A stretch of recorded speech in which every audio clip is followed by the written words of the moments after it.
ವಿಧಾನಸಭೆ ಚುನಾವಣೆ ವೇಳೆ ಬಿಜೆಪಿ ವಿರುದ್ಧ ಪಿಸಿಎಂ ಅಸ್ತ್ರದೊಂದಿಗೆ ರಣಕಹಳೆ ಊದಿದ್ದಂತ ಕಾಂಗ್ರೆಸ್ ಈಗ ಲೋಕಸಭೆ ಚುನಾವಣೆ ಹೊಸ್ತಿಲ್ಲಲು ಇನ್ನೊಂದು ರೀತಿಯ ಕದನಕ್ಕೆ ಕಿಚ್ಚು ಹಚ್ಚಿದೆ. ಖಾಲಿ ಚೊಂಬಿನ ಜಾಹೀರಾತು ನೀಡಿ ಪ್ರಧಾನಿ ಮೋದಿ ವಿರುದ್ಧ ಆರೋಪದ ಬಾಣಗಳನ್ನು ಹೂಡಿದೆ.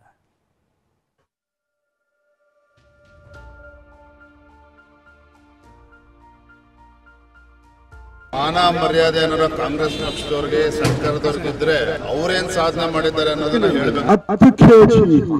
ಚೊಂಬಲಿ ಅಕ್ಕಿನೇ ಇಲ್ಲ, ಜನತೆ ತೆರಿಗೆ ಹಣ ಇದೆಯಲ್ಲ, ಲೂಟಿ ಹೊಡಿತವ್ರಲ್ಲ, ಆ ಚಿತ್ರ ಹಾಕಬೇಕಾಗಿತ್ತು. 15 ಲಕ್ಷ ಕೊಡ್ತೀವಿ ಅಂದ್ರಲ್ಲಪ್ಪ, ಕೊಟ್ರ? ಅವ್ರ ಚಂಪ್ ಕೊಟ್ಟವ್ರೆ, ಅವ್ರು ವಾಪಸ್ ಚಂಪ್ ಕೊಡ್ತಾರೆ. ಮೋದಿ ಸರ್ಕಾರದಿಂದ ಕರ್ನಾಟಕಕ್ಕೆ ಸಿಕ್ಕಿದ್ದು ಖಾಲಿ ಚೊಂಬು. ಕೇಂದ್ರ ಸರ್ಕಾರದ ವಿರುದ್ಧ ಕಾಂಗ್ರೆಸ್ನಿಂದ ಪತ್ರಿಕಾ ಜಾಹೀರಾತು. ಇಡೀ ಪುಟ ಪತ್ರಿಕೆಯ ಮುಖಪುಟ. ಯಾವುದೇ ನ್ಯೂಸ್ ಪೇಪರ್ ನೋಡಿದ್ರೂ ಇಂದು ಗಮನ ಸೆಳೆದಿದ್ದು ಕಾಂಗ್ರೆಸ್ ಕೊಟ್ಟಂತಹ ಖಾಲಿ ಚೊಂಬಿನ ಜಾಹೀರಾತು. ಈ ಜಾಹೀರಾತಿನಲ್ಲಿ ಕೇಂದ್ರದ ವಿರುದ್ಧ ಕೆರಳಿದ ರಾಜ್ಯ ಕಾಂಗ್ರೆಸ್. ಮೋದಿ ಸರ್ಕಾರದಿಂದ ಕರ್ನಾಟಕಕ್ಕೆ ಸಿಕ್ಕಿದ್ದು ಬರೀ ಚೊಂಬು. ಎಲ್ಲರ ಖಾತೆಗೆ 15 ಲಕ್ಷ ಹಣ ಹಾಕುವ ಚೊಂಬು, ರೈತರ ಆದಾಯ ಡಬಲ್ ಮಾಡುವ ಚೊಂಬು, ತೆರಿಗೆ ಹಂಚಿಕೆಯಲ್ಲಿ ಚೊಂಬು, ಬರ ನೆರೆ ಪರಿಹಾರದಲ್ಲೂ ಚೊಂಬು. 27 ಜನ ಬಿಜೆಪಿ ಜೆಡಿಎಸ್ ಸಂಸದರು ರಾಜ್ಯಕ್ಕೆ ನೀಡಿದ ಕೊಡುಗೆ ಕೇವಲ ಚೊಂಬೆ ಚೊಂಬು ಅನ್ನೋ ಮೂಲಕ ಕೌಂಟರ್ ಮೇಲೆ ಕೌಂಟರ್ ಕೊಟ್ಟಿದೆ.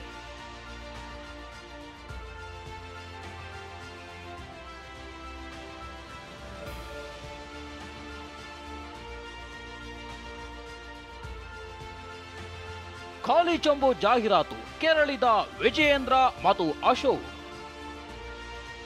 ಕಾಂಗ್ರೆಸ್ ಜಾಹೀರಾತಿಗೆ ಬಿವೈ ವಿಜಯೇಂದ್ರ, ಆರ್ ಅಶೋಕ್ ಅಂತೂ ಬೆಂಕಿ ಉಂಡೆಯಂತಾಗಿದ್ದಾರೆ. 400 ಸಂಸದರಿದ್ದ ಪಕ್ಷದಲ್ಲಿ ಈಗ 40 ಸಂಸದರಿದ್ದಾರೆ.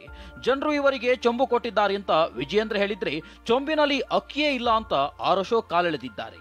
ಮಾನ ಮರ್ಯಾದೆ ಅನ್ನೋ ಕಾಂಗ್ರೆಸ್ ಪಕ್ಷದವ್ರಿಗೆ ಸರ್ಕಾರದವ್ರಿಗಿದ್ರೆ ಅವ್ರೇನ್ ಸಾಧನೆ ಮಾಡಿದ್ದಾರೆ ಅನ್ನೋದನ್ನ ಹೇಳ್ಬೇಕು. ರಾಜ್ಯದ ಜನತೆ ಮುಂದೆ, ದೇಶದ ಜನತೆ ಮುಂದೆ ಹೇಳ್ಬೇಕು. ಜನರಿಗೆ ಟೋಪಿ ಹಾಕೊಂಡು ಗ್ಯಾರಂಟಿಗಳು ನೆಪ ಮಾಡಿಕೊಂಡು ಜನರಿಗೆ ಟೋಪಿ ಹಾಕ್ತಾ ಇರ್ತಕ್ಕಂಥ ಕಾಂಗ್ರೆಸ್ ಪಕ್ಷದವರು ಇವತ್ತೇನು ಚೊಂಬು ಹಿಡ್ಕೊಂಡು ಹೊರಟಿದ್ದಾರೆ. ಜನ ಚೊಂಬು ಕೊಟ್ಟಿದ್ದಾರೆ.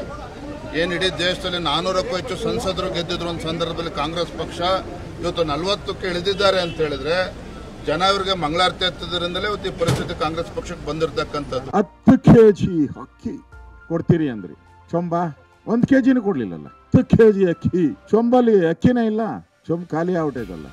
ಬರಕ್ಕೆ ಪ್ರತಿ ವರ್ಷ 5,000 ಕೋಟಿ ಪ್ರಣಾಳಿಕೆಯಲ್ಲಿ, ಕಾಂಗ್ರೆಸ್ ಪ್ರಣಾಳಿಕೆಯಲ್ಲಿ ಚೊಂಬ. ಹೀಗೆ ಗುಡುಗಿದ ಅಶೋಕ್ ಸುದ್ದಿಗೋಷ್ಠಿ ನಡೆಸಿ ಸರ್ಕಾರದ ವಿರುದ್ಧ ಚಾರ್ಜ್ ಶೀಟ್ ಬಿಡುಗಡೆ ಮಾಡಿದ್ರು. ಕೈ ಬಿಟ್ಟ ಯೋಜನೆಗಳು, ಕೈ ಕೊಟ್ಟ ಕಾಂಗ್ರೆಸ್ ಸರ್ಕಾರ ಅಂತ ದೊಡ್ಡ ಪಟ್ಟಿಯನ್ನೇ ರಿಲೀಸ್ ಮಾಡಿ ತಿರುಗೇಟು ಕೊಟ್ಟಿದ್ದಾರೆ.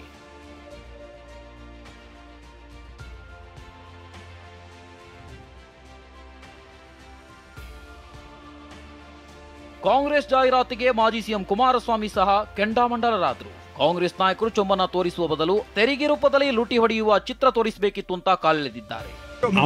ಅವರ ನಡವಳಿಕೆ ಪ್ಲಸ್ ಅವರಲ್ಲಿ ಇರ್ತಕ್ಕಂಥ ಕೀಳು ಅಭಿರುಚಿ ಇದೆಯಲ್ಲ, ಚೊಂಬಿನ ಚಿತ್ರ ಎಲ್ಲ ತೋರಿಸಬೇಕಾಗಿದ್ದು. ಕರ್ನಾಟಕ ರಾಜ್ಯದ ಜನತೆ ತೆರಿಗೆ ಹಣ ಇದೆಯಲ್ಲ, ತುಂಬಿ ಲೂಟಿ ಹೊಡಿತವ್ರಲ್ಲ, ಆ ಚಿತ್ರ ಹಾಕಬೇಕಾಗಿತ್ತು ಅವರು, ನನ್ನ ಅಭಿಪ್ರಾಯದಲ್ಲಿ ಕಾಂಗ್ರೆಸ್ನವರು. ಅಶೋಕ್ ಮಾತಿಗೆ ಸಿಎಂ ಸಿದ್ದರಾಮಯ್ಯ ಕೌಂಟರ್ ಮೇಲೆ ಕೌಂಟರ್ ಕೊಟ್ಟಿದ್ದಾರೆ. 15 ಲಕ್ಷ ಹಣ ಕೊಟ್ರ 2 ಕೋಟಿ ಉದ್ಯೋಗ ಸೃಷ್ಟಿ ಆಯ್ತಾ, ಇದಕ್ಕೆ ಖಾಲಿ ಚೊಂಬು ಅಂತ ಗುಡುಗಿದ್ರು.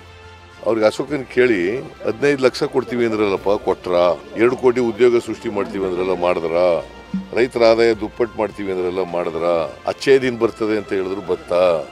ಎಲ್ಲ ಅಗತ್ಯ ವಸ್ತುಗಳ ಬೆಲೆಗಳೆಲ್ಲ ಇಳಿಸ್ತೀವಿ ಅಂದ್ರೆ ಇಳಿಸಿದ್ರ? ಅದಕ್ಕೆ ಖಾಲಿ ಚೊಂಬು ಅಂತ ಅನ್ನೋದು. ಡಿಸಿಎಂ ಡಿಕೆ ಶಿವಕುಮಾರ್ ಮಾತನಾಡಿ, ಈ ಬಿಜೆಪಿಯವರಿಗೆ ಚೊಂಬೆ ಗ್ಯಾರಂಟಿ ಅಂತೆಲ್ಲ ಲೇವಡಿ ಮಾಡಿದ್ದಾರೆ. ಇವತ್ತು ಪೇಪರ್ ನೋಡಿದ್ದೀರಾ, ಬಿಜೆಪಿ ಅವ್ರದ್ದು ಚೊಂಬು ಅಂತ ಬಂದ್ಬಿಟ್ಟಿದೆ ಅಂತ ಅಡ್ವರ್ಟೈಸ್ಮೆಂಟ್. ಹಂಗೆ ಜನ ಕ್ಯಾಂಡಿಡೇಟು ಓಟಲ್ಲೂ ಚಂಪ್ ಕೊಡ್ತಾರೆ. ಅವ್ರ ಹೆಂಗ್ ಚಂಪ್ ಕೊಟ್ಟವ್ರೆ, ಅವ್ರಿಗೆ ವಾಪಸ್ ಚಂಪ್ ಕೊಡ್ತಾರೆ. ಇದೇ ಅವ್ರಿಗೆ ಗ್ಯಾರಂಟಿ. ಏನ್ ಗ್ಯಾರಂಟಿ? ಚೊಂಬೆ ಗ್ಯಾರಂಟಿ. ಇನ್ನು ನಾಳೆ ಪ್ರಧಾನಿ ಮೋದಿ ಬೆಂಗಳೂರಿಗೆ ಆಗಮಿಸುತ್ತಿದ್ದಾರೆ. ಹೀಗಾಗಿ ಚೊಂಬಿನ ಅಸ್ತ್ರ ಹೂಡಿರುವ ಕಾಂಗ್ರೆಸ್ ಪ್ರತಿಭಟನೆಗೆ ಸಜ್ಜಾಗಿದೆ. ನಾಳೆ ಪ್ರಧಾನಿ ಬೆಂಗಳೂರಿಗೆ ಆಗಮಿಸಿದಾಗ ಕಾಂಗ್ರೆಸ್ ನಾಯಕರು ಚೊಂಬು ಹಿಡಿದು ಪ್ರತಿಭಟನೆ ಮಾಡಲಿದ್ದಾರೆ. ನಾಳೆ ಮೇಖ್ರಿ ಸರ್ಕಲ್ನಲ್ಲಿ ಬೆಳಗ್ಗೆ ಚೊಂಬು ಹಿಡಿದು ಪ್ರತಿಭಟನೆಗೆ ಸಜ್ಜಾಗಿದ್ದಾರೆ. ಪ್ರಸನ್ನ ಗಾಂವ್ಕರ್ ಜೊತೆ ಕಿರಣ್ ಹನಿಯಡ್ಕ, TV9 ಬೆಂಗಳೂರು.